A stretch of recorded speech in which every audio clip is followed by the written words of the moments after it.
Assalamualaikum warahmatullahi wabarakatuh. Perkenalkan, nama saya Khairul Zikin dengan NIM 2011604071 dari Universitas Aisyah Yogyakarta.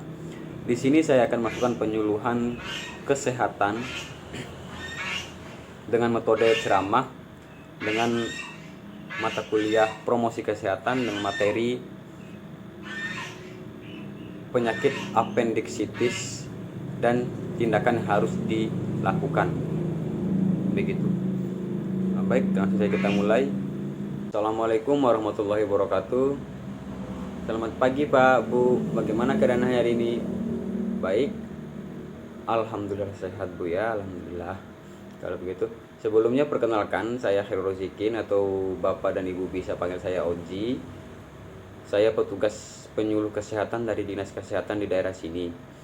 Jadi, maksud dan tujuan saya datang ke sini yaitu untuk melakukan penyuluhan terkait dengan penyakit appendiktomi dan tindakan harus dilakukan. Jadi sebelumnya saya ingin bertanya kepada Bapak dan Ibu, apa ada yang tahu apa itu penyakit appendiktomi? Ya Ibu? Iya betul sekali Bu ya, usus buntu.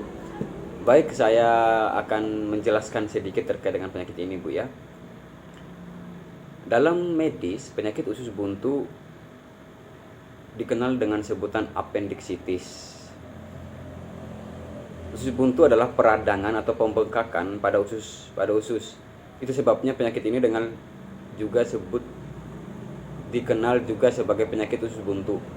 Umumnya usus buntu disebabkan karena penyumbatan pintu masuk oleh feses, sisa makanan yang tak berhasil dicerna sampai halus oleh organ, sehingga apendiks meradang dan menjadi bengkak. Apabila apendiksitis bisa menyerang siapa saja, apendiksitis ini bisa menyerang siapa saja, terutama orang yang berusia 10 hingga 30 tahun ke atas. Jika penyakit ini tidak ditangani dengan tepat atau tidak ditangani dengan cepat, penyakit ini bisa menyebabkan komplikasi yang membahayakan tubuh. Ada beberapa gejala yang muncul ketika kita mengidap penyakit apendiksitis atau usus buntu ini. Itu yang pertama, terjadi nyeri di bagian perut bagian atas atau sekitar pusar. Terjadi nyeri yang sangat tidak tertahankan. Lalu yang kedua yaitu nafsu makan menghilang atau berkurang. Lalu yang ketiga terjadi mual muntah terus. Lalu terjadi demam ringan di tubuh kita. Lalu yang terakhir itu sulit kentut, mungkin agak Bu ya. Jika penyakit usus buntu ini atau apendiksitis ini tidak diobati dengan segera, nanti akan berisiko berisiko pecah dan berakibat fatal pada pasien yang mengidapnya, begitu. Kondisi ini ditandai dengan sakit perut yang tak tertahankan, demam, mual, muntah, kehilangan nafsu makan, sering buang air kecil, serta linglung, dan pasien sering merasa gelisah gitu Bu ya. Sampai sini paham Ibu, Bapak? Oh paham, alhamdulillah Bu ya. Baik, saya akan lanjutkan sebentar Pak ya Bu ya. Nah, muncul nih pertanyaan, apa saja bahaya yang mungkin terjadi akibat pecahnya usus buntu tersebut?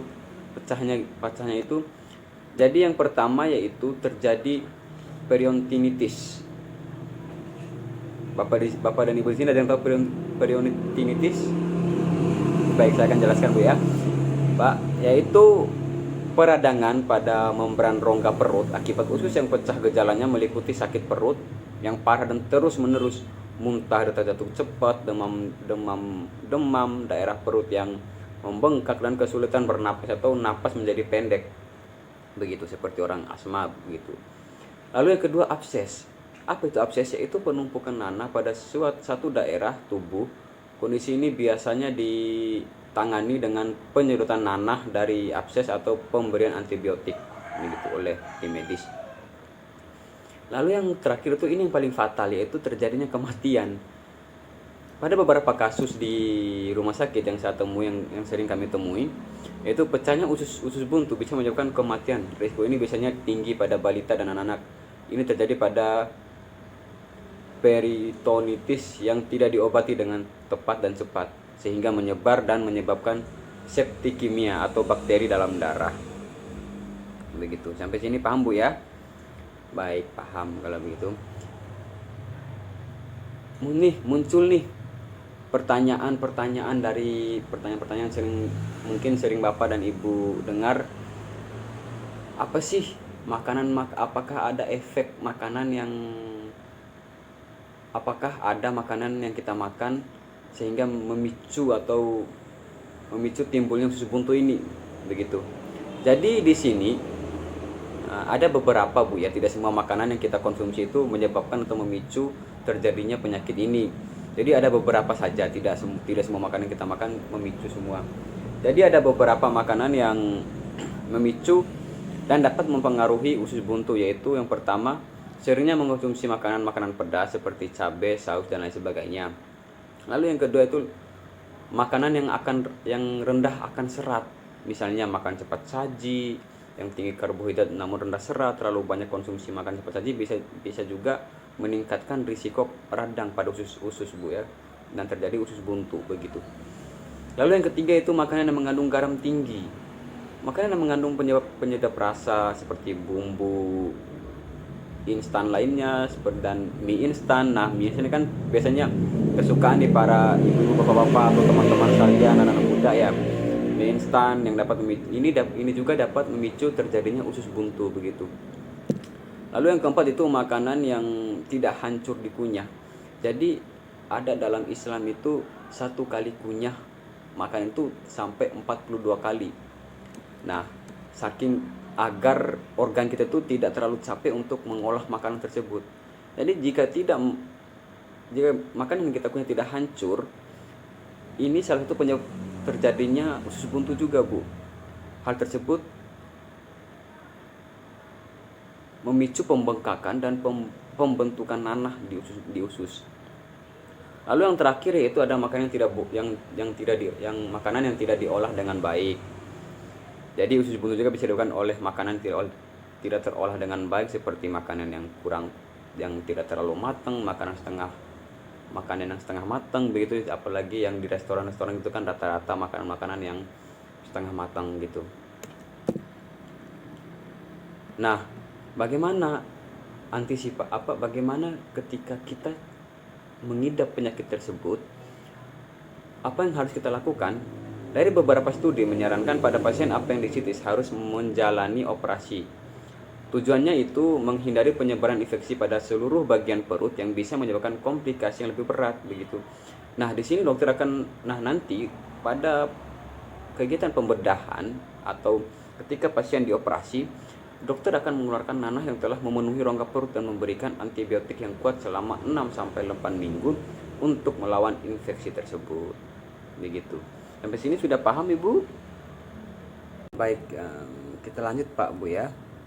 Jadi ketika pasien sudah mengidap penyakit appendicitis atau usus buntu ini pada stadium akhir atau pada tingkat keparahan yang sangat parah dan harus dilakukan operasi, jadi harus segera diambil tindakan operasi begitu.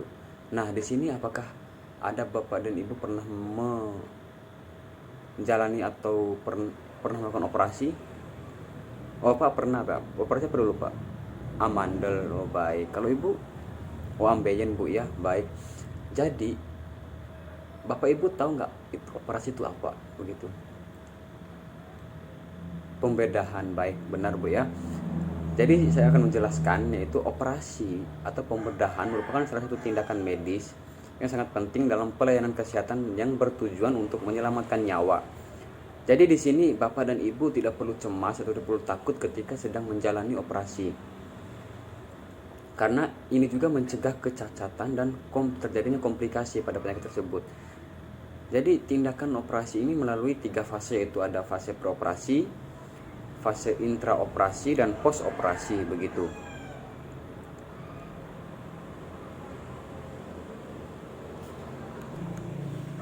Nah, biasanya nih pasien yang akan menjalani operasi begitu akan dilingkupi atau dibayang-bayangi dengan rasa takut, rasa cemas akan dalam menghadapi pembedahan. Biasanya mereka juga karena dilingkupi rasa takut, termasuk ketakutan akan ketidaktahuan, takut mati, takut, tidak tahu tentang anestesi, dan khawatir mengenai kehilangan waktu kerja dan tanggung jawab dalam mendukung keluarga. Nah, dampak yang akan muncul bila kecemasan preoperasi tidak segera ditangani. Yang pertama, pasien dengan tingkat kecemasan berat tidak akan mampu berkonsentrasi dengan benar, dengan baik, dan tidak dapat memahami kejadian selama perawatan dan prosedur. Lalu yang kedua yaitu jika pasien cemas, pasien sudah memiliki gambaran sisi negatif dari pembedahan atau mengenai pembedahan, seperti mereka berpikir gagalnya operasi, ancaman kesembuhan setelah operasi, begitu. Lalu yang ketiga, pasien akan mengalami perubahan fisik seperti peningkatan tekanan darah, denyut nadi meningkat, nafas cepat, gelisah, bingung, dan lain sebagainya. Dan yang keempat yaitu tingkat kecemasan berat.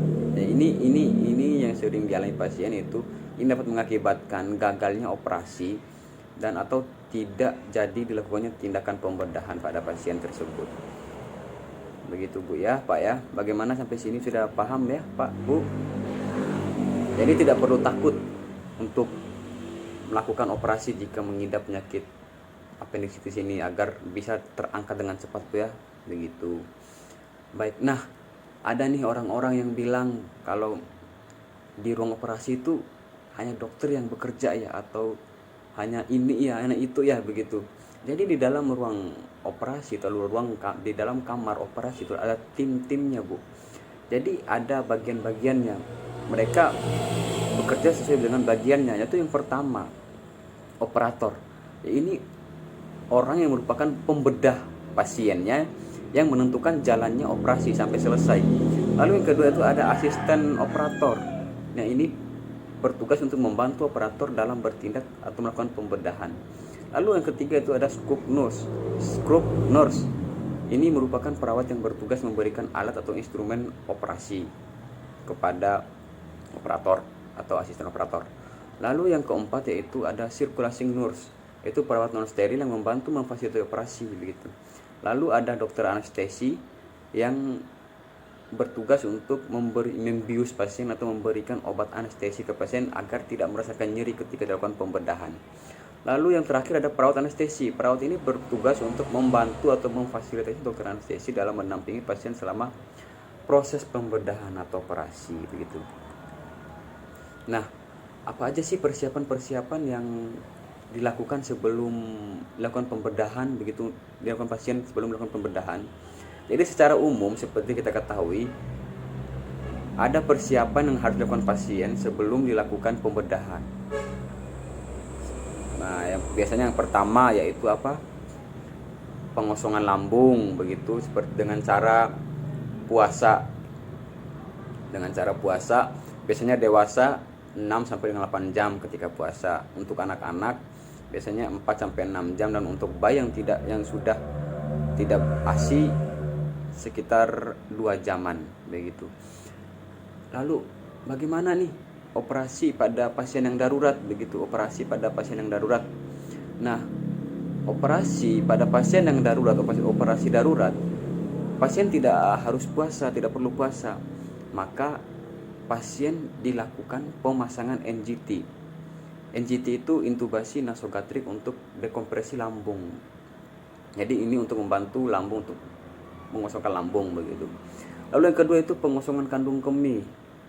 Lalu ada informed consent. Informed consent ini sangat penting Bapak dan Ibu untuk dalam mengambil tindakan pembedahan.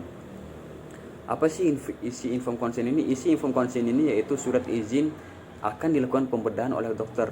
Biasanya surat izin ini ditandatangani oleh pihak keluarga yang bertanggung jawab.